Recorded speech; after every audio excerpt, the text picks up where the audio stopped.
Okay, can you see? Very neat. Can you see? Can you see? Can you see? Very neat.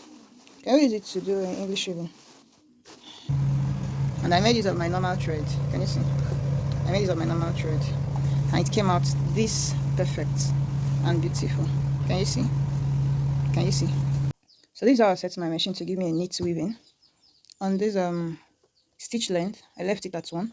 Then my zigzag, I pushed it to the last.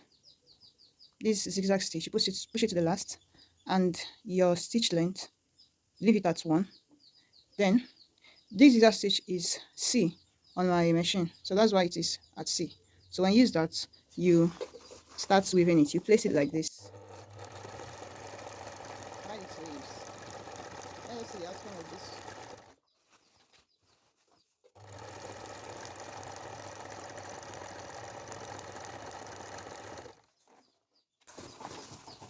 So this is the outcome of the weaving.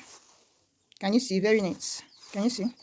Very, very neat. So if you have a domestic sewing machine, you get this. In my previous video, I said that you should get a domestic sewing machine if you can, though you have the problem of lights. All right, thank you.